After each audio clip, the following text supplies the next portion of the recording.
깊이 있는 시선으로 오늘을 바라보는 뉴스 퍼레이드 문을 열겠습니다. 오늘의 주요 뉴스 보시겠습니다. 민주당 이재명 대표가 잠시 뒤 10시 30분에 수원지검 성남지청의 피의자 신분으로 출석합니다. 검찰은 이 대표가 성남FC를 통해 160억 원대 뇌물성 후원금을 받았는지 조사할 예정입니다. 검찰은 이번 성남FC 사건은 최순실 국정농단 사건 때보다 증거가 훨씬 많다며 이 대표의 혐의 입증에 자신하는 것으로 전해집니다. 이 대표를 상대로 구속영장을 청구할 가능성에 무게가 실립니다. 야당 지도부는 이 대표의 검찰 출석에 동행해서 이른바 단일 대오를 연출할 것으로 보입니다. 또 이 대표 지지 집회와 반대 집회에도 2,500여 명이 모일 것으로 예상돼서 일대 긴장감이 높아지고 있습니다. 국민의힘 김기현 의원이 어제 캠프 개소식을 열고 당권 경쟁에 공식적으로 뛰어들었습니다. 김 의원을 직접 스튜디오에 초대해 각종 현안에 대한 의견 들어봅니다. 저희는 잠시 뒤 돌아오겠습니다.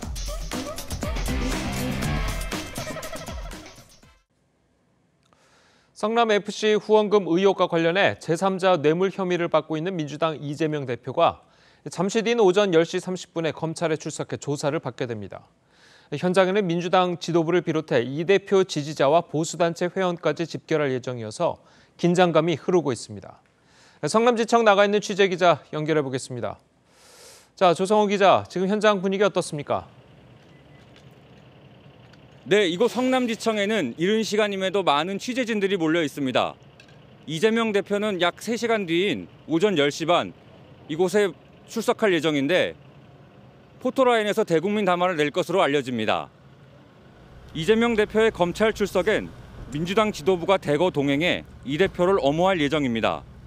성남지청 인근엔 이 대표 지지자들과 보수단체 회원들을 포함해 약 2,500명이 집회 신고를 한 상황입니다. 이 대표를 둘러싼 찬반 집회가 격화될 가능성도 배제할 수 없어 경찰은 900명을 현장에 배치해 만일의 사태에 대비하는 모습입니다. 예, 조 기자, 오늘 이재명 대표의 조사 일정은 어떻게 됩니까?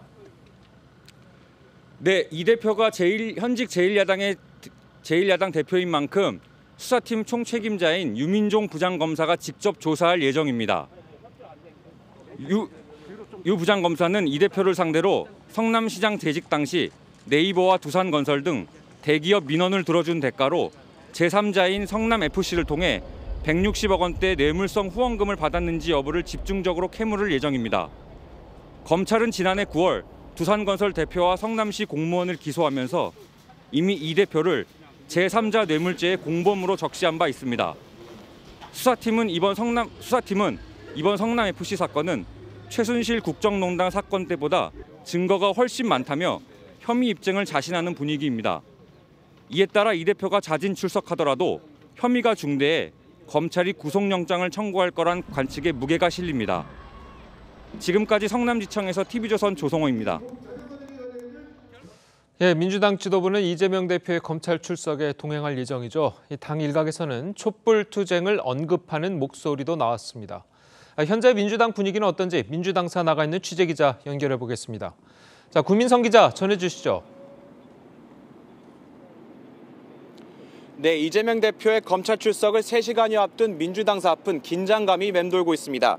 현직 당대표의 소환이라는 사상 초유의 사태를 맞아 민주당은 편파 수사, 정치 수사라며 비판의 목소리를 높이고 있습니다. 당 일각에선 국민들이 다시 촛불을 들 것이란 경고도 나왔습니다. 이재명 대표 엄호에 나선 친명계는 윤석열 정부를 향해 날을 세웠습니다. 정치검찰이 다시 살려내서 좀비 수사, 좀비 소환, 그리고 기소를 하게 되면은 좀비 기소를. 정청래 최고위원은 이재명은 죽지 않는다며 촛불투쟁을 언급하기도 했습니다. 국민들은 다시 촛불을 들 것입니다. 다만 비명계에서는 이 대표의 개인적인 문제인 만큼 당 차원의 행동은 자제해야 한다는 목소리도 나왔습니다. 박지원 전 공동비상대책위원장은 이 대표는 반드시 혼자 가야 한다고 주장했고, 박영선 전 중소벤처기업부 장관 역시 이 대표의 사법 리스크가 국민들에게 오히려 피로감을 줬다고 지적했습니다. 여기에 이 대표와 민주당을 향한 여당의 공세도 거세지는 분위기입니다. 민주당도 범죄 피의자 이재명과 함께 죽겠다는 옥쇄 전략을. 당권 주자인 김기현 의원은 이 대표를 구속하지 않으면 나라가 뒤집혀질 것이라고 주장했습니다. 지금까지 더불어민주당사에서 TV조선 구민성입니다. 네, 대장동 관련 소식 전해드립니다. 대장동 의혹의 보도를 막기 위해 김만배 씨가 돈을 뿌린 정황이 점점 드러나고 있습니다. 기자들에게 명절 선물을 한다며 수천만 원대의 상품권을 요구하는가 하면 언론사 인수까지 시도했던 정황도 포착됐습니다. 김보건 기자의 보도입니다. 사흘 만에 검찰에 다시 출석한 김만배 씨. 언론사 간부들과 수억 원대 돈거래를 한 데 이어 특히 한겨레 부국장에게는 알려진 6억 원 외에 3억 원을 추가로 건넨 의혹까지 불거졌습니다. 3억 더해서 9억 총 무슨 게 맞으신가요? 근데 그 기자들한테 돈을 준 게 무슨 대장동 기사를 막기 위한 뭐 그런 거라는데. 검찰은 김 씨가 지난 2017년 민영통신사와 법조계 전문지 등 언론사 2곳 인수를 추진한 정황도 포착했습니다. 특히 대장동 동업자인 남욱 변호사에게 해당 통신사 임원 자리를 제안하면서 우산이 필요하다고 말한 것으로 전해졌는데 300억 원대 가격 문제 등으로 실현되진 않은 것으로 전해졌습니다. 김 씨는 이후 언론사 출신 인사들을 화천대유 고문으로 영입하고 고문료나 급여를 준 것으로 파악됐습니다. 이와 별개로 김 씨가 언론계 인맥을 광범위하게 관리한 정황도 속속 드러나고 있습니다. 남 변호사는 김 씨가 기자에게 줘야 한다고 해 2016년부터 명절마다 정영학 회계사와 각각 400만 원어치 상품권을 마련해 건넸다고 밝혔습니다. 5년간 설과 추석을 합쳐 총 4천만 원어치 상품권이 주변 기자들에게 전달됐다는 겁니다. 검찰은 김 씨와 기자 간 금전 거래가 대가성이 있었는지 어느 선까지 이어졌는지 등을 따져보고 있습니다. 이런 가운데 한겨레 신문사는 해당 간부에 대한 해고를 의결했고 편집국장과 사장단은 사퇴했습니다. TV조선 김보건입니다. 예, 전해드린 대로 이재명 대표가 오늘 성남FC 후원금 의혹과 관련해서 검찰에 출석합니다. 네, 지지자들도 총 결집할 예정인데 관련 내용 백성문 변호사, 장현주 변호사와 함께 자세히 나눠보도록 하겠습니다. 안녕하세요. 네, 안녕하세요. 네, 먼저 이재명 대표의 목소리 듣고 이야기 이어가겠습니다. 검찰의 행태가 도저히 납득하기 어렵지만 당당하게 임하도록 하겠습니다. 그러면 11월 12일 맞으신 거예요? 네, 제가 출석하기로 했으니까요. 그렇게 하시면 되겠습니다. 대표님 본인의 방탄국회 프레임에 갇혀서 그런 건데 이 부분에 대해서 대표님께서 어떻게 해소하실 방법을 생각하신 것이 있는지. 그렇죠. 아니 제가 소환 조사를 받겠다고 하는데 뭘 방탄하죠? 예, 잠시 후면 이재명 대표가 검찰청사의 모습을 드러낼 예정입니다. 자, 지금 청사에 들어가게 되면 가장 먼저 이재명 대표가 하는 일은 어떤 게 있습니까? 통상 일반적인 피의자라면 바로 조사실로 가죠. 예, 변호사를 대동하고 그냥 조사실로 가서 조사를 받습니다만 과거에 이제 그 전직 대통령들의 전례를 봤을 때 어쨌건 지금 야당 일단 대표 아니겠습니까? 일단 성남지청장하고 티타임 정도를 갖고 오늘 어떻게 조사가 진행될지 조사 과정이나 이런 부분들에 대한 설명을 좀 하고 어느 정도 대화를 나눈 다음에 조사를 시작할 가능성이 많을 것 같고요.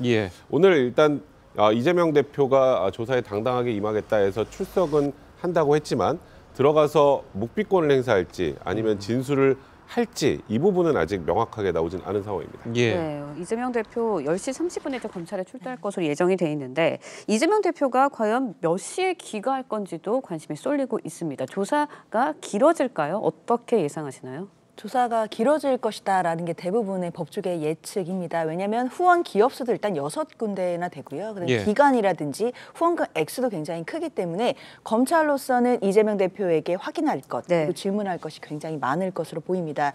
특히나 이재명 대표는 그 혐의를 전면 부인하고 있고요. 특히나 그 후원금이 그 성남FC로 들어간 것과 그 기업들의 민원과는 전혀 관련이 없었다라고 설명을 하고 있기 때문에요. 그 부분과 관련해서는 거의 창과 방패처럼 검찰의 질문 신문과 그리고 이재명 대표의 부인이 있을 예정입니다. 그렇기 때문에 조사 시간은 굉장히 길어질 것 같은데요. 우리가 일단 형사소송법상 그리고 각종 그 내규상 검찰의 심야 조사가 원칙적으로 폐지됐기 때문에 9시 이후에는 심야 조사가 원칙적으로 폐지가 됐습니다. 네. 그러나 9시 이후라고 할지라도 이 대표 측에서 서면으로 요청을 한다든지 또는 조사는 9시에 끝났지만 그 후에 조서를 열람을 하는 과정들이 있습니다. 그러니까 조서를 작성을 해서 검사가 조서를 뽑아주면 그 조서를 이재명 대표 측과 그 변호인이 읽으면서 혹시 말한 대로 진술하지 않은 부분이 있는지를 확인하는 절차들이 있거든요. 그런데 그 절차가 굉장히 또 오래 걸립니다. 그렇게 따진다면 조사 자체도 길 것이고 조사를 열람해서 혹시라도 수정해야 될 부분이 있으면 서로 간에 수정하는 과정까지 거친다면 굉장히 상당한 시간이 걸릴 것이기 때문에 밤 늦게나 그 조사가 끝날 것으로 예상이 됩니다. 예, 네. 알겠습니다. 자, 조금 전에 아까 변호사님이 다른 피의자들이랑 좀 다를 것이다 이렇게 예측을 좀 하셨잖아요.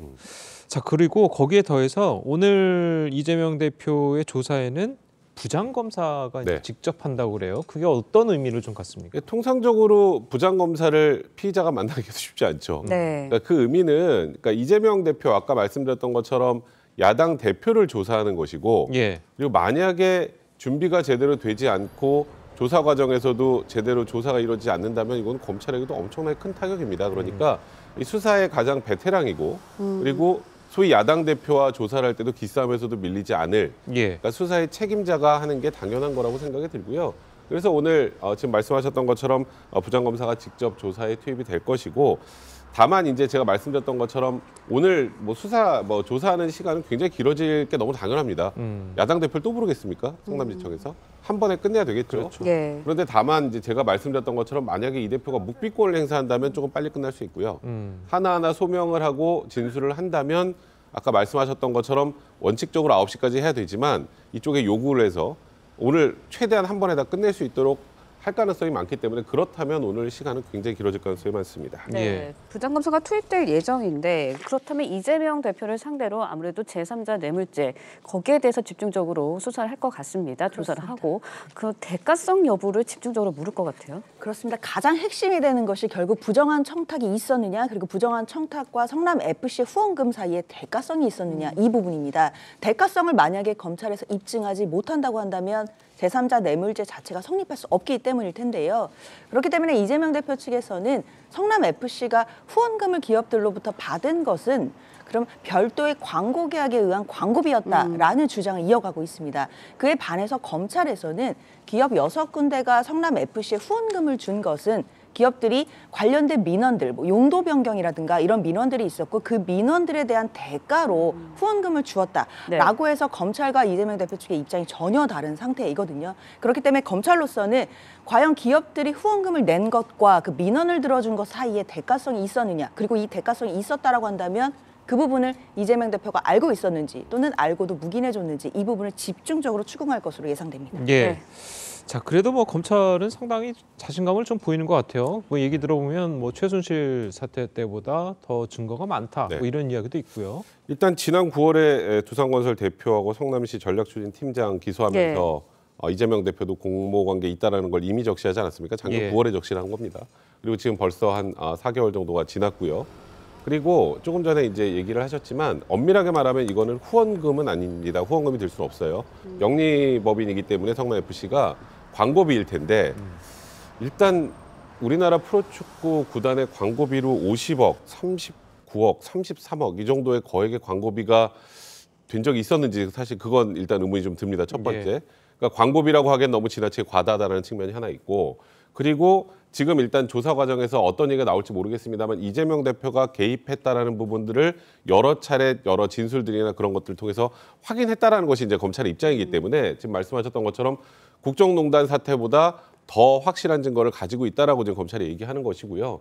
그리고 사실 우리가 모두 다 예측을 했던 건 아마 대장동 사건과 관련해서 이재명 대표를 첫 소환할 것이다라고 예측을 했었는데 생각지도 못하게 사실 성남FC 관련해서 성남지청에서 가장 먼저 소환한 건 아니겠습니까? 사실 이거는 웬만한 자신감이 아니면 쉽지 않습니다. 야당 대표를 소환을 해서 기소를 못한다거나 만약에 증거가 부족해서 오히려 뭐 마치 이제 지금 야당에서 얘기하는 것처럼 뭐 야당 탄압 같은 이미지로 비춰지게 된다면 그거는 이 수사뿐만 아니라 대장동 수사에까지 악영향을 미칠 수가 있어요. 그래서 지금 성남지청에서 이제 이재명 대표에게 소환을 통보를 했다는 것에 관해서 제가 저번에 의미를 말씀드릴 때 엄청난 자신감이다라고 말씀드렸거든요. 그러니까 물론 이 부분과 관련해서 법원에서 어떻게 판단할지는 별개지만 검찰 내에서는 제3자 뇌물죄를 구성할 만한 모든 자료들을 확보했다고 보셔도 무방할 것 같습니다. 네, 구속영장 청구 가능성에 대해서도 이야기가 나오고 있습니다. 검찰 조사 이후의 과정에 대해서도 어떻게 진행이 될지 나오고 있는데 가능성 있다고 보십니까? 일단 구속영장을 청구할 가능성도 분명히 열려 있다고 판단이 됩니다.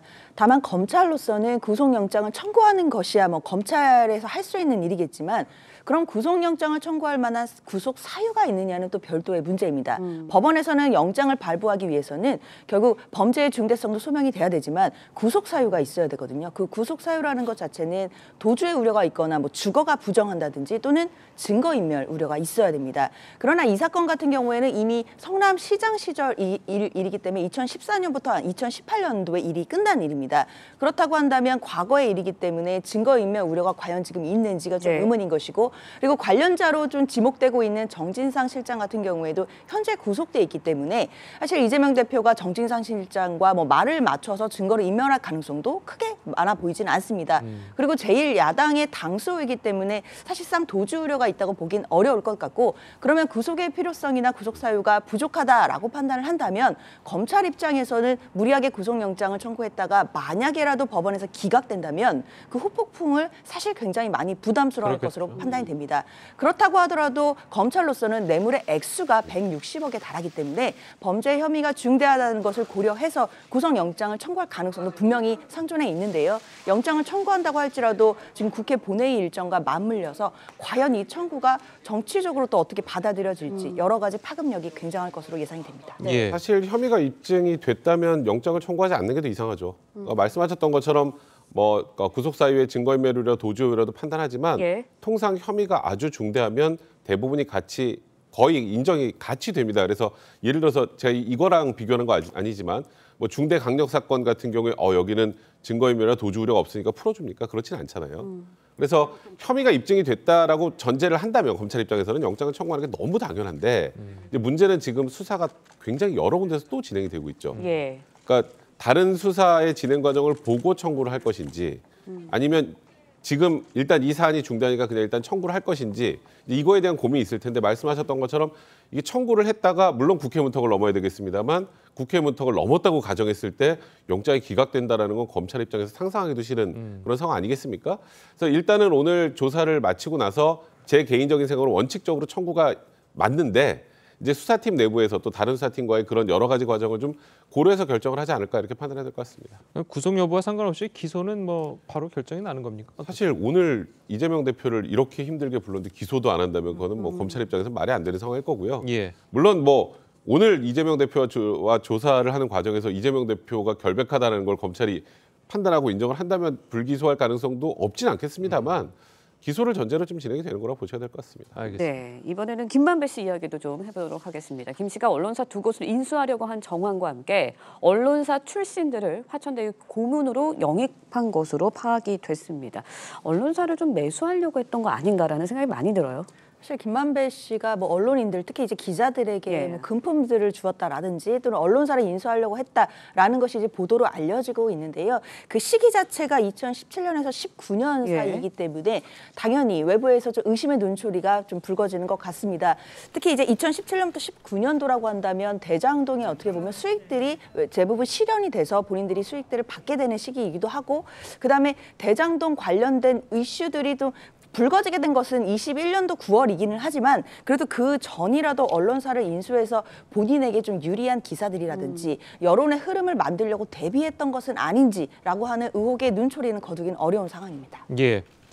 자 그리고 뭐 남욱 변호사의 진술이긴 하지만 어쨌든 뭐 김만배 씨는 명절 때마다 기자들한테 뭐 상품권을 줬다고 그래요. 상품권을 줬으면 이걸 준 사람 그리고 받은 기자들 좀 어떤 처벌을 받게 됩니까? 일단 뭐 부정한 청탁과 대가 관계가 인정이 된다면 배임수재죄 같은 게 인정될 여지는 있습니다만 그냥 단순히 뭐 관리 차원에서 일부 뭐 상품권들을 돌렸다라고 하면 100만 원 넘으면 이제 김영란법 위반이 문제가 될 여지가 있는 것이고요.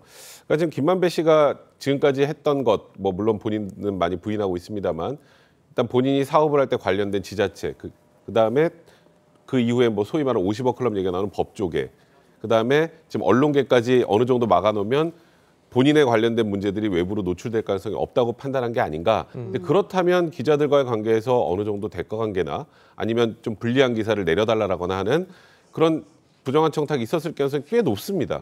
그건 제가 좀 단언하기 어렵습니다만 지금까지의 김만배 씨 행태를 봤을 때 그래서 그 부분에 대해서는 수사팀도 좀 철저하게 좀 조사를 해서 확인할 필요가 있는 것 같습니다. 네, 김만배 씨와 기자들 사이에 있었던 금전거래 어떤 성격인지 여기에도 굉장히 관심이 쏠리고 있어요. 그렇습니다. 지금 변호사님 말씀 주신 것처럼 사실 대가성이나 어떤 그 직무 관련성이 없더라도 그 액수가 100만 원을 초과하거나 회계연도에서 300만 원 초과하면 김영란법 위반이 되기 때문에요. 이 자체로도 문제 삼을 수 있습니다. 예. 다만 더 그 형량이 높고 그 죄질이 더 나쁘다고 할 수 있는 뇌물죄가 되기 위해서는 사실 뭐 청탁이라든지 뭐 대가성 이런 부분도 인정이 돼야 되고요. 특히 알선수재나 이런 부분들이 인정되기 위해서는 어떤 것을 알선했는지 어떤 대가성이 있었는지 이 부분을 검찰이 입증을 해야 됩니다. 그러나 이제 언론인을 상대로 했기 때문에 그렇다라고 한다면 기자들이나 언론사를 상대로 해서 어떤 본인에게 유리한 기사를 얻어냈다라든지 아니면 여론의 흐름이나 이런 향배들을 바꿔주는 모양새라든지 뭐 그런 식으로 해서 김만배 씨에게 유리한 어떤 청탁들을 들어준 것이 혹시는 있는지 그 기간을 따져보고 선후 관계를 보면서 검찰이 그 부분을 집중 조사해야 될 것으로 살펴봅니다. 예, 알겠습니다. 자, 오늘 두 분 변호사님 말씀은 여기까지 듣겠습니다. 잘 들었습니다. 고맙습니다. 예, 이제 2시간 반쯤 지나면 민주당 이재명 대표는 검찰에 출석하게 됩니다. 네, 지금 민주당 분위기는 어떨지 취재기자 연결해 보도록 하겠습니다. 구민성 기사, 네, 전해주시죠. 네, 이재명 대표의 검찰 출석을 2시간 반여 앞둔 민주당사는 현재 긴장감이 맴돌고 있습니다.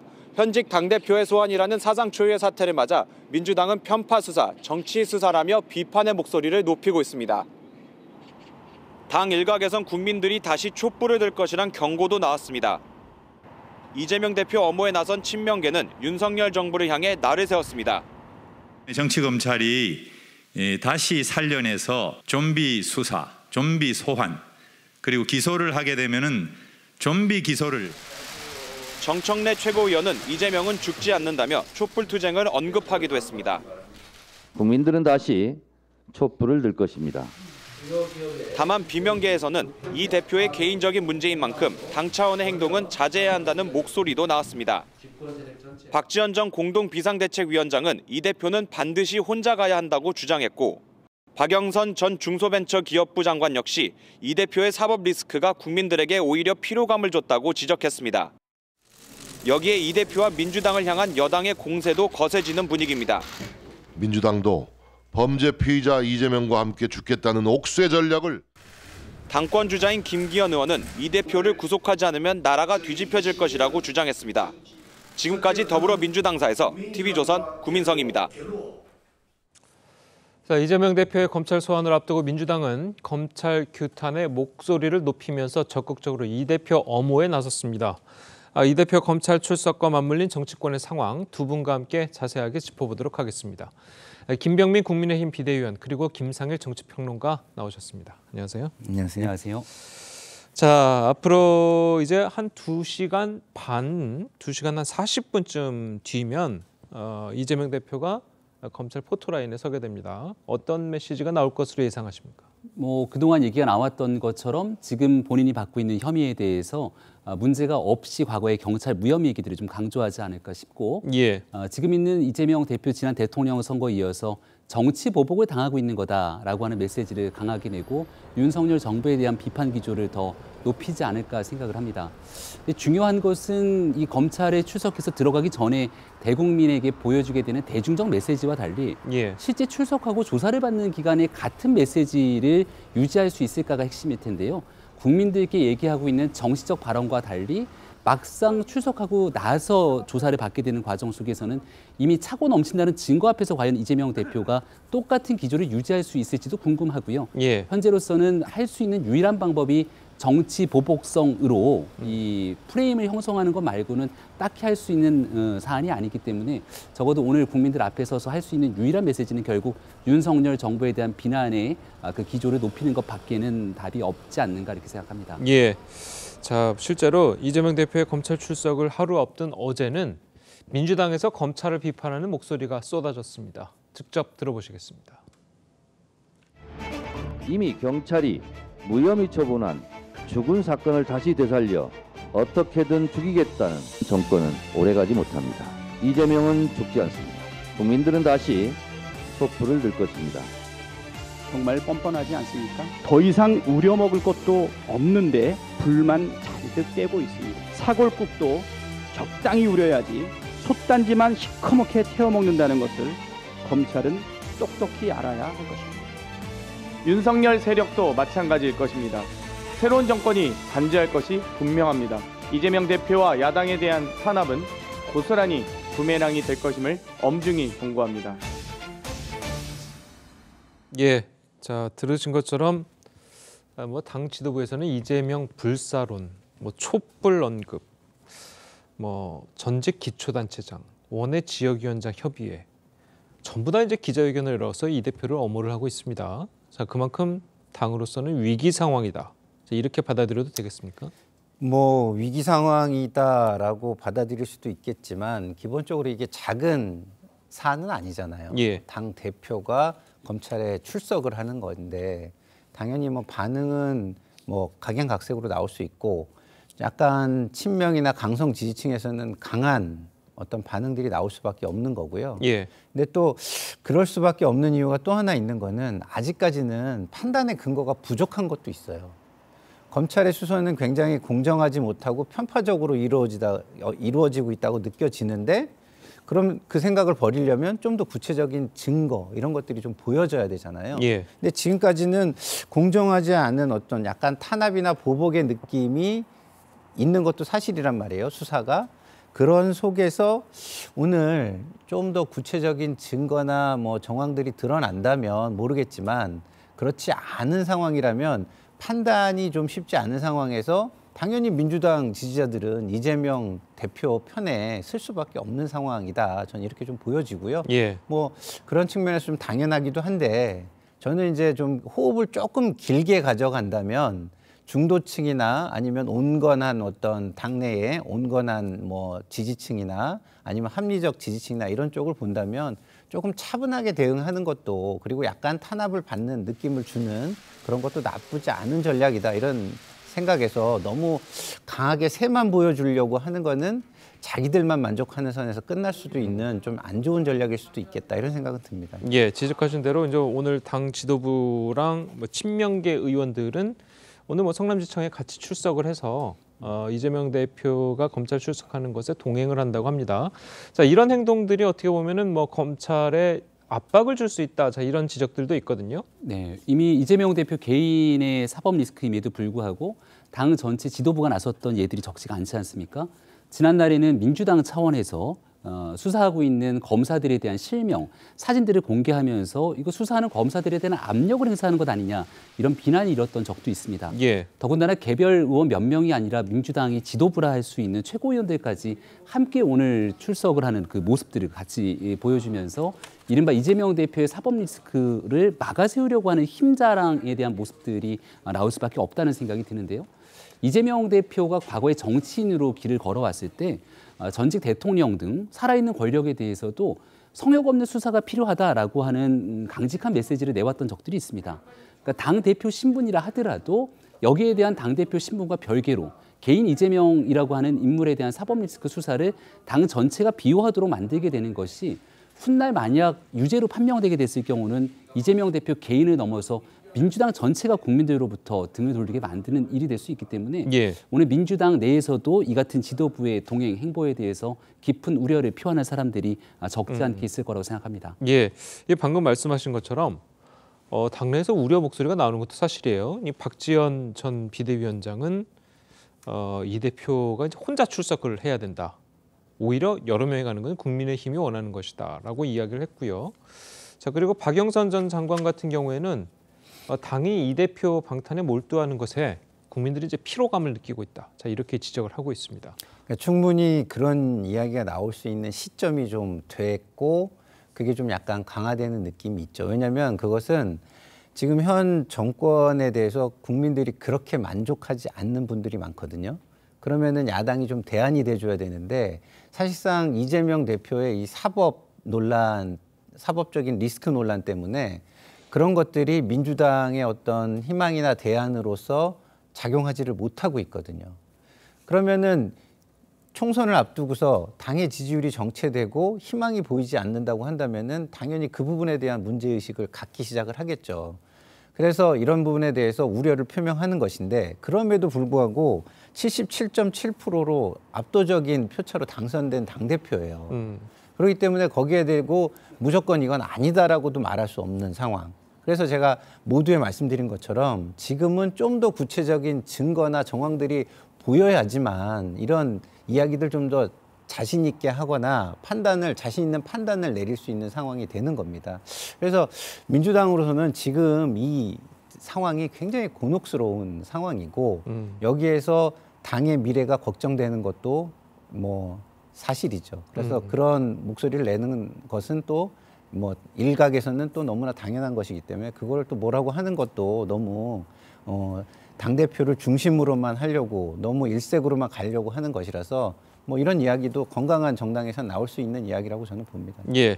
자, 국민의힘에서는 앞으로 이 대표가 이제 오늘 검찰에 출석해서 조사를 받게 되면 어찌됐든 뭐 검찰이 어떤 결론을 낼 텐데 거기에 따른 뭐 대책이라든가 아니면은 뭐 상대적으로 어떤 방식으로 나아갈 것인가 이렇게 결정된 것이 있습니까? 지금 오늘 조사를 받게 되는 건 성남 FC에 관련된 내용 아닙니까? 예. 근데 이재명 대표를 둘러싼 국민적 의혹이 가장 큰 사건은 누가 뭐래도 대장동의 사건일 겁니다. 오늘 하루의 조사를 통해서 모든 것들이 마무리되지는 않을 것이고요. 앞으로 순차적으로 진행되고 있는 일들 속에서 계속 이재명 대표는 검찰에 대한 조사를 받을 수밖에 없을 거라 보는데 거기에 대한 분명한 책임 여부들이 뒤따라야 될 겁니다. 최근에 한 언론사의 간부가 이제 대장동 일당으로부터 돈을 받았던 것 때문에 난리가 난 적이 있는데 그렇죠. 해당 간부가 돈을 받게 되자 여기 있는 편집국장을 비롯한 실질적인 책임을 지는 사람들이 줄 사표를 내기 시작합니다. 해당 언론사 전체가 국민들로부터 신뢰를 잃어버릴 수 있기 때문에 해당 간부가 돈을 받았던 일이지만 여기에 대한 연대 책임을 지고 있는 것이죠. 이걸 이제 민주당에 대비를 해보면 이재명 대표 같은 경우는 본인의 가장 최측근이라고 할 수 있는 김용 부원장이 구속이 됐고 정진상 실장이 구속이 되고 관련된 내용 속에서 대장동 일당과 얽혀져 있는 내용들 성남FC의 공범으로 기소가 돼 있는 일들 이 모든 일들이 있었는데 이재명 대표는 스스로가 여기에 대해서 나는 모른다라고 선을 긋고 있습니다. 그러니까 국민들이 바라보고 있는 상식과 괴리가 있다는 점이죠. 앞으로도 수없이 많은 일들이 이 재판 그리고 수사가 진행되는 과정에서 더 큰 사법 리스크가 이재명 대표를 향할 수 있을 텐데 이제 개인의 문제를 넘어서 민주당 전체가 이 문제를 향해 달려들게 된다면 또 국민의힘 입장에서는 성역 없는 수사를 통해서 부정부패를 척결해야 되는 국민적 목소리를 담아내서 여기에 대한 더 강한 목소리를 국민을 대신해 전달할 수밖에 없다 이렇게 말씀드리겠습니다. 알겠습니다. 자, 오늘 조사를 받는 부분은 성남FC 그렇죠. 관련 의혹이잖아요. 네. 자, 그런데 이제 관련해서 이야기가 나오는 걸 들어보면 검찰이 이제 상당한 자신감을 갖고 있다고 그렇죠. 그래요. 네. 그렇다 보니까 이제 기소를 할 가능성이 상당히 높은 것으로 알려져 있는데 만약에 이제 기소가 이 대표가 될 경우에 그동안 이제 논란이 됐던 당원 80조 네. 기소가 된다면 당원 80조를 어떻게 적용할 것이냐의 문제가 좀 남아 있는데 예측을 좀 가능하십니까? 아니 뭐 예측은 뭐 너무나 가능하죠. 왜냐하면 이건 뭐 논란은 되겠지만 지금 결정권을 갖는 지도부가 친명 일색이잖아요. 예. 친 이재명 일색이기 때문에 이거는 제가 볼 때는 뭐 그 당 대표 자격을 정지시키거나 이런 상황은 발생하기 굉장히 어렵다. 저는 이렇게 좀 보여지고요. 예.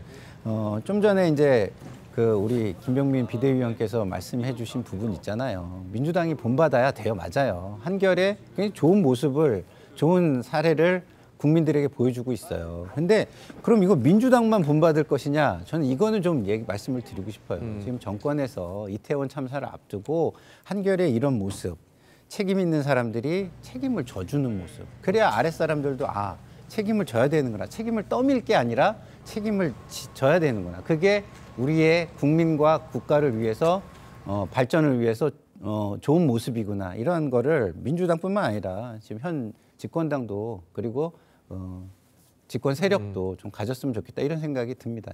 예. 자, 어쨌든 뭐 당원 80조는 뭐 적용 쉽지 않다 이렇게 예측을 하시는 거고요. 자, 여당에서는 이재명 대표와 민주당을 향한 비판의 목소리가 쏟아지고 있습니다. 듣고 오시겠습니다. 이재명 대표 검찰에 출두하면서 민생과 안보는 제발 입에 올리지 말았으면 합니다. 민주당도 범죄 피의자 이재명과 함께 죽겠다는 옥쇄 전략을 이쯤에서 끝내주십시오. 당 지도부가 때로 몰려가 이재명 대표를 응원한다고 합니다.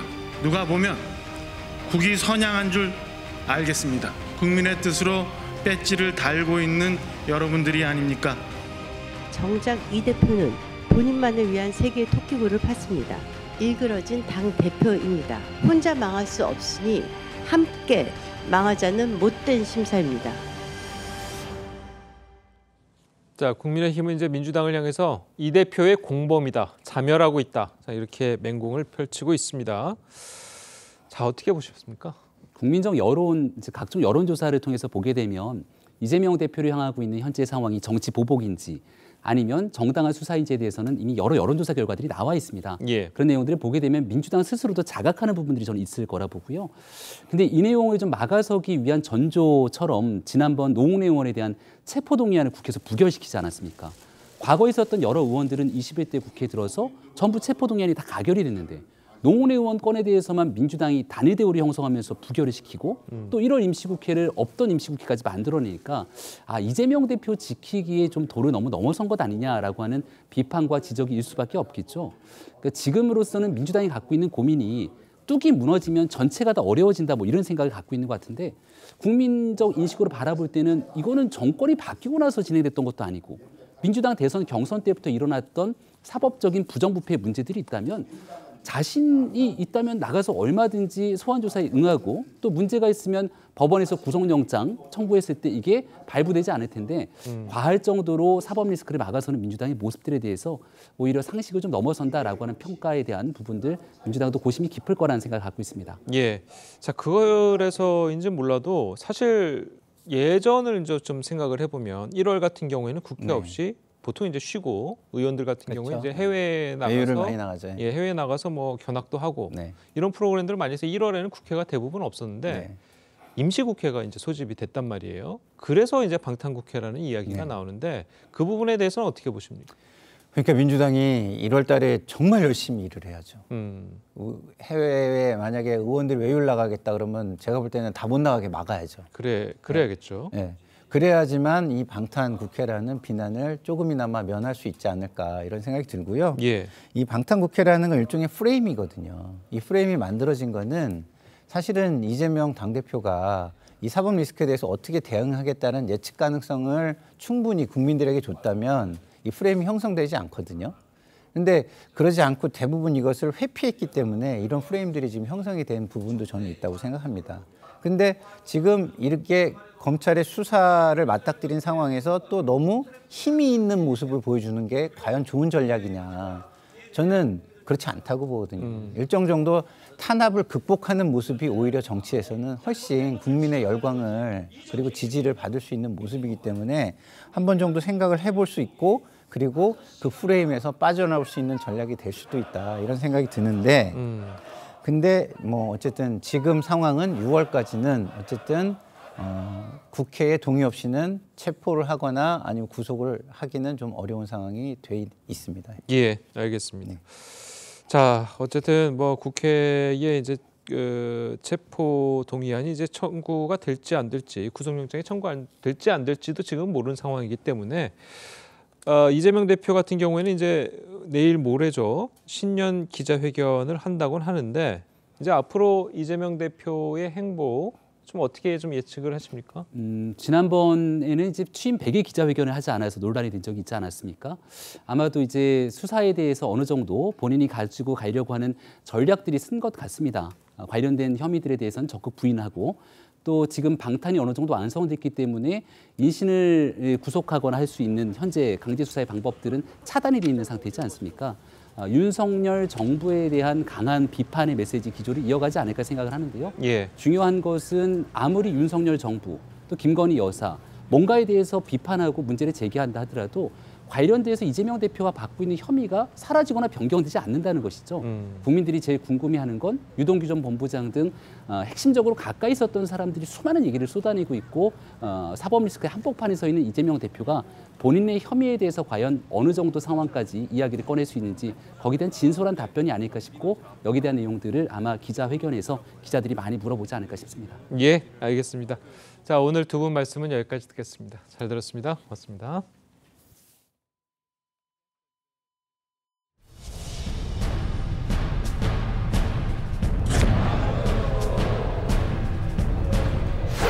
윤심은 없다라고 보시는 거예요? 없다 있다가 얘기할 필요가 없는 거잖아요.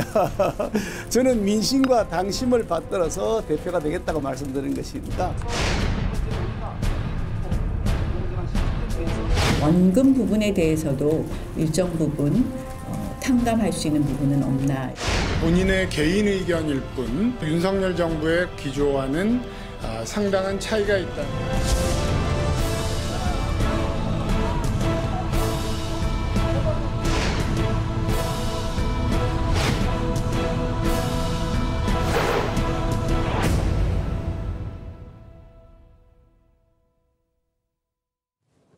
예, 영상 보신 것처럼 3월 8일로 예정된 국민의힘 전당대회를 앞두고 당권 주자들의 발걸음 빨라지고 있습니다. 가장 먼저 출마 선언을 하신 분이죠. 김기현 의원을 스튜디오에 직접 모셨습니다. 안녕하세요. 반갑습니다. 자, 출마 선언을 하시고 어제 이제 전당대회 캠프 개소식이 있었는데 상당히 많은 의원들이 찾아왔어요. 자, 그런데 이제 의원님과 이제 김장연대라고 하는 연대를 구축하신 장제원 의원 같은 경우에는 개소식에 보이지 않았는데 뭐 다른 일정이 있으셨던 겁니까? 어떻습니까? 뭐 김장연대란 말은 이제 언론에서 뭐 듣기 좋게 만든 것이어서요. 예. 김장연대란 표현보다는 당내 여러 의원들과의 그 제 의원들과 사이에서 통합 연대를 이루어간 그 뭐 첫 단계 중에 하나였다 이렇게 이해하시면 될 것 같고요. 예. 지금은 이제 김기현, 장제원 이런 형태에서 더 커져서 한 50명, 뭐 60명 이상의 의원들이 함께하는 큰 틀에서의 통합과 연대를 만들어 나가는 과정이다. 그렇게 이해해 주시면 좋을 것 같고요. 예.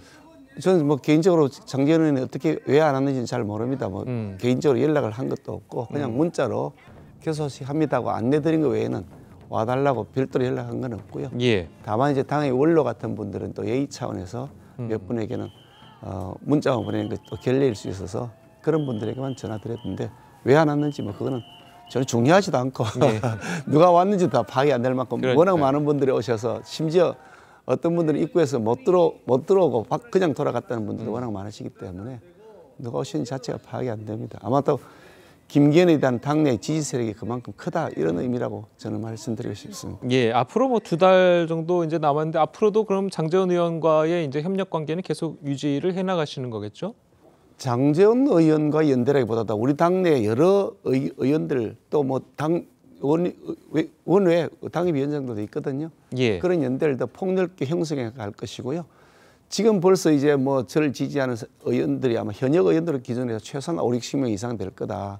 아마 이게 더 늘어나면서 7, 80명, 8, 90명까지 될 거라고 보는데 그게 단순하게 뭐 어떻게 그 다른 환경 때문만 그렇느냐 그렇지는 않다는 거죠. 저 김기현이 가지고 있는 정치적 자산에 대해서 충분하게 평가가 되어 있기 때문에 그 평가를 기본으로 해서 저 사람 같은 믿을 만하다 이렇게 해서 그걸 지지해 주시는 것이지 단순하게 외부적 환경이나 뭐 어떤 여건 때문만은 아니다. 김기현이 진가를 평가받고 있는 것이다. 그렇게 말씀드리고 싶습니다. 알겠습니다. 자, 이제 나경원 의원에 대해서 이제 얘기를 안 할 수가 없는데 지금 뭐 최대 변수라고 이야기들을 하고 있잖아요. 지지율 같은 경우에서도 여러 군데 여론조사에서 선두를 달리고 있는 모양새가 나와 있고, 근데 아직까지 이제 나경원 의원 같은 경우는 이제 출마를 결정을 안 하고 있는데 어떻게 해야 된다고 좀 보십니까? 사실 이제 경쟁 대상도 될 수 있는 그 분이기 때문에 제가 그분에 대해서 이렇게 해라 저렇게 해라 말씀드리는 것은 예의가 아닐 것 같고요. 예. 가지고 있는 여러 가지 고민들이 아마 객관적으로 생각해 보면 적지 않을 것 같다. 우선 대통령께서 직접 신임하고 맡겨준 저출산 대책, 또 고령화 대책, 기후 변화 대책 이런 중요한 그 임무에 대해서 또 그것을 한 석 달 만에 그만두고 나온다 그러면 과연 그것이 책임 있는 정치인의 모습일까 이런 고민도 있을 것이고요.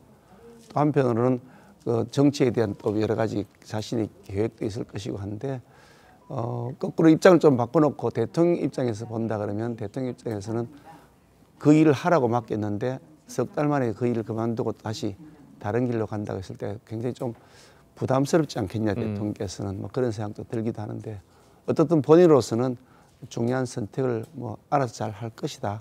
책임 있는 모습의 정치인으로 선택할 것이라고 보고 있고요. 저는 어떤 형태든지 나경원 전 대표가 가지고 있는 그 선택을 존중하고 그에 맞추어서 저희 행보를 해나갈 것입니다. 그 김 의원께서는 친윤의 이제 대표 주자라고 이제 뽑히고 계시잖아요. 그런데 지금 최근에 이제 나경원 대표 같은 경우, 나경원 전 의원 같은 경우에는 대통령실과 최근에 좀 갈등 아닌 갈등을 지금 보이고 있단 말이에요. 자, 그런 부분은 좀 어떻게 판단하십니까? 저는 한 번도 제가 죄송합니다. 예. 저는 한 번도 제가 친윤이라고 말씀드린 적이 없고요. 저는 친민이라고 자꾸 뭐 친자를 붙이자 그러게 진짜를 붙이려면 국민 민자 친민이라고 붙여달라. 알겠습니다. 그리고 뭐 하도 뭐 그러기야 윤핵관이냐 물기야 나 민핵관이다 국민 민자 그렇게 말씀드리는데요. 뭐 결국 당신 민심을 다 아울러서 가야 되는 것이 당 대표 자리지 뭐 대통령하고의 관계만 갖고서 당을 이끌어갈 수는 없지 않겠습니까? 예. 그런 차원이라고 저는 말씀드리고 싶고.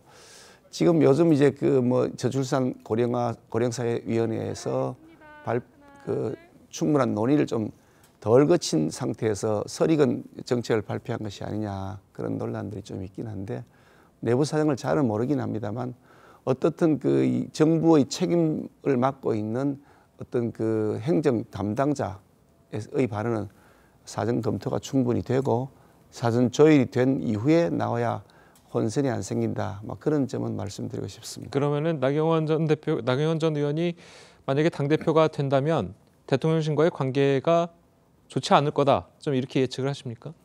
뭐 우선 나경원 전 대표가 당 대표가 될 가능성이 없고 김기래가 그렇죠. 김기래가 될 가능성이 있기 때문에 예. 그런 전제에 대해서 말씀드리는 게 적절하지 않을 것 같습니다. 예, 알겠습니다. 근데 저희가 이제 자꾸 이제 친윤 후보라고 이제 말씀을 드리는 건 그만큼 이제 대통령과 가까운 모습을 이제 저희가 이제 많이 봐왔기 때문인데 최근에 이제 윤 대통령과의 저녁 자리는 두 차례 후보들 중에 가장 많이 하지 않으셨습니까? 자, 그렇다면 대통령이랑 저녁 자리에서 주로 어떤 이야기들을 좀 많이 나누십니까?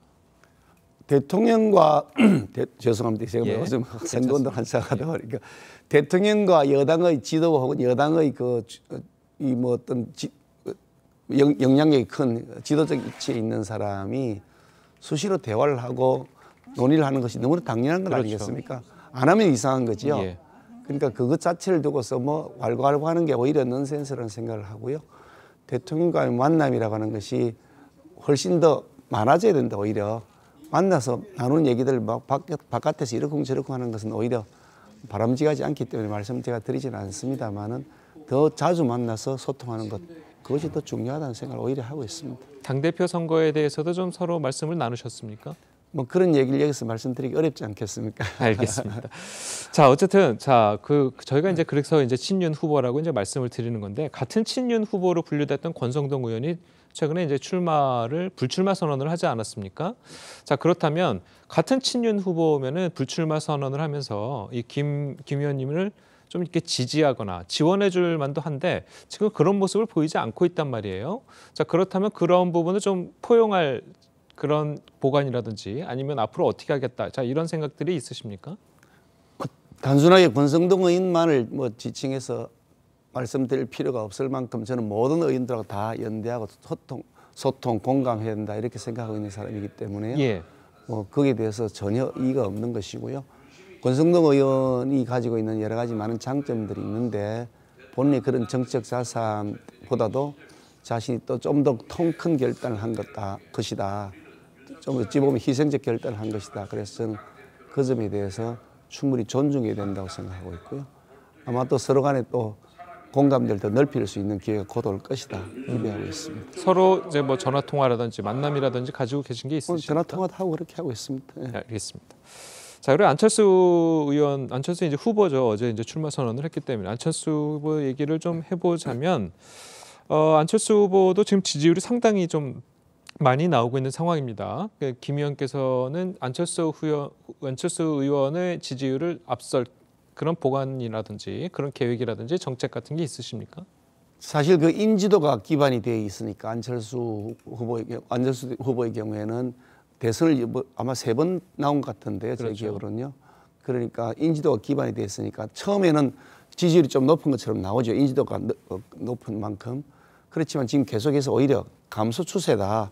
저는 인지도가 낮았던 만큼 지지도가 낮았지만 인지도가 높아지면서 빠른 속도로 지금 지지도가 높아지고 있다는 것인데요. 예. 여론조사 통계표도 보시면 실제로 연초에 나온 것이 이제 우리 당을 지지하는 그룹들입니다. 우리 당을 지지하는 지지층에서 보면 이미 벌써 김기현이가 2등으로 올라가고 안철수는 저보다 지금 떨어져 있고 또 저 그래프를 보시면 아시겠지만 저희 지지율은 굉장히 빠른 속도로 가파르게 상승하고 있다. 예. 유승민 후보의 경우는 가파른 속도로 떨어져 있고 예. 안철수 후보의 경우는 오히려 제가 지금 더 축을 했다.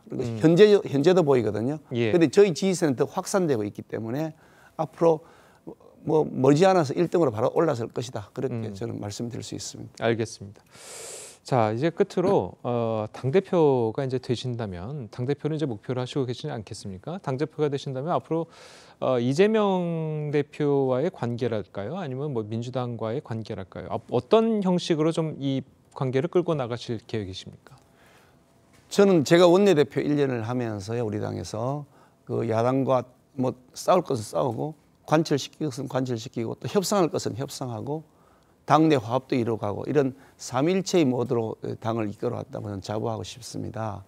그런데 지금 이재명 대표가 여러 가지 사법 리스크가 있고 오늘 또 뭐 검찰 출두도 하는 것으로 알고 있습니다만은 그거는 그거고 당 대표로서 여전히 야당의 대표로서 그 지위를 갖고 있으니까 당연히 존중해야 되는 것이고요. 저는 뭐 매일 만나서라도 뭐 현안에 관한 얘기도 하고 할 의향이 있다. 또 그렇게 하는 것이 옳다. 아닌 것은 아니라고 맞는 것은 맞다고는 하지만 그것을 충분하게 서로 간에 대화하면서 진행할 것이다. 제가 원내대표 하면서도 늘 그런 대화를 통해서 사안을 풀어왔고요. 당대표가 돼서도 마찬가지를 할 것이다. 그런 계획을 가지고 있습니다. 검찰이 만약에 이 대표를 기소를 하더라도 김기현 대표께서는 대표가 만약 되신다면 그래도 인정하고 서로 대화를 할 것이다. 이렇게 받아들여도 되겠습니까? 사법적 절차에 따라서 유무죄가 판단되는 것과는 별개로요. 민주당 내에서 이재명 대표가 그 대표의 지위를 가지고 있다 그러면 당연히 대표로서의 지위를 존중하고 대화해야 되지 않겠습니까? 그걸 아니라고 한다는 것은 정치의 도의가 아니라고 생각합니다. 예, 알겠습니다. 자, 오늘 말씀 잘 들었습니다. 지금까지 김기현 의원이었습니다. 감사합니다. 수고하셨습니다.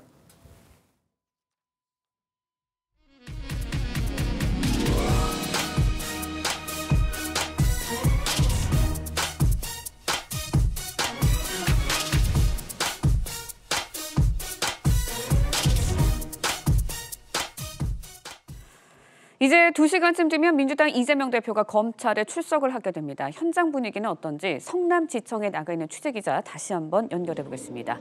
조성호 기자, 오늘 많은 지지자들이 모일 것으로 예상이 됐는데 현재 상황 어떻습니까? 네, 이곳 성남지청에는 이재명 대표 출석 시간이 다가오면서 많은 취재진들이 몰려 있습니다. 이 대표는 약 2시간 뒤인 오전 10시 반 이곳에 출석할 예정인데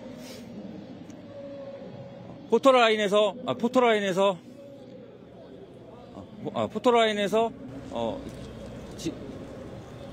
입장을 발표할 예정입니다. 이 대표의 검찰 출석엔 민주당 지도부가 대거 동행해 이 대표를 엄호할 예정입니다. 성남지청 인근엔 이 대표 지지자들과 보수단체 회원들을 포함해 약 2,500명이 집회 신고를 한 상황입니다.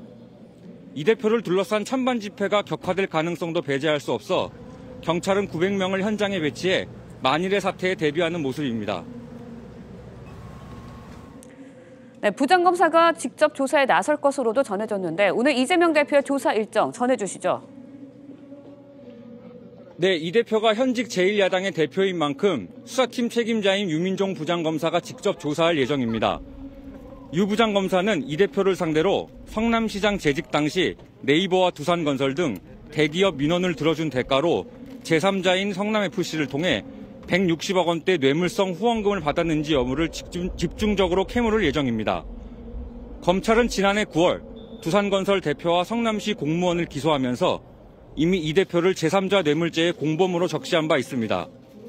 수사팀은 이번 성남FC 사건은 최순실 국정농단 사건 때보다 증거가 훨씬 많다며 혐의 입증을 자신하는 분위기입니다. 이에 따라 이 대표가 자진 출석하더라도 혐의가 중대해 검찰이 구속영장을 청구할 거란 관측에 무게가 실립니다. 지금까지 성남지청에서 TV조선 조성호입니다. 어제 미국 인공위성 잔해물 낙하 재난 문자 받고 놀라신 분들 많으실 텐데요. 다행히 잔해물은 한반도 상공을 통과해 추락한 것으로 파악됐습니다. 특별한 피해는 없었지만 해당 시간대에 전국 공항에서는 항공기의 운항이 중단되기도 했습니다. 장혁수 기자의 보도입니다. 수명이 다한 미국의 지구관측 위성 ERBS가 지구로 추락한 시각은 오후 12시 20분부터 1시 20분 사이. ERBS는 2005년 관측 임무를 마친 이후 중력에 이끌려 지구에 가까워지다가 추락했습니다. 외출을 삼가해달라 그래서 또 오늘 밖에 나갈 일이 있었는데 나가도 되는 건지도 좀 무섭기도 실제로 했었고. 이 시간대를 전후해 전국의 항공기 40편의 운항이 중단되기도 했습니다. 우주위험대책본부를 꾸린 과기정통부는 대기권을 통과한 위성은 한반도 상공을 지나갔고 불에 타 소멸돼 피해 신고는 접수되지 않았다고 밝혔습니다.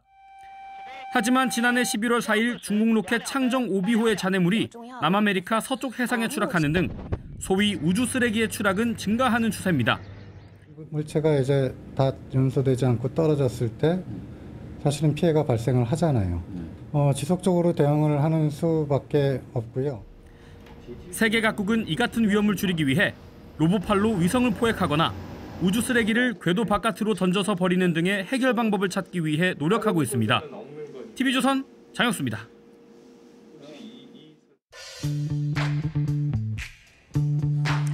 렌즈에 담긴 그 순간 그 의미를 짚어보는 시간이죠. 사진 기자가 선택한 아침의 한 장입니다. 오늘은 조선일보 사진부 조인원 기자와 함께합니다. 안녕하세요. 네, 안녕하세요. 네, 오늘 아침에 볼 사진 어떤 건가요? 예, 얼굴을 검게 칠한 사람들이 활짝 웃고 있습니다.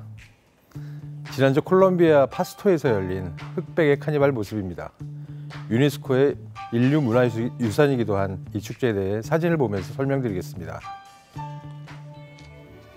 새해를 맞으며 열리는 이 축제의 원래 명칭은 흑인과 백인의 카니발입니다. 유색 인종처럼 얼굴을 검게 칠하면 보통 인종차별주의자로 비난받지만 이 축제에서만큼은 괜찮습니다. 일주일간 이어지는 축제의 마지막 이틀은 각각 흑인의 날과 백인의 날로 지정이 되는데 참가자들은 얼굴을 검게 칠하거나 하얀 거품을 뿌리기도 합니다. 이렇게 얼굴을 색칠하면서 참가자들은 인종과 나이, 빈부의 차이와는 상관없이 서로 격의 없이 어울리며 평등의 가치를 배우게 된다고 합니다. 네, 그런데 이 축제는 언제 어떻게 시작되게 된 건가요? 네, 평등을 자부하면서 치러지는 이 카니발은 역설적으로 불평등한 역사에서 시작되었습니다.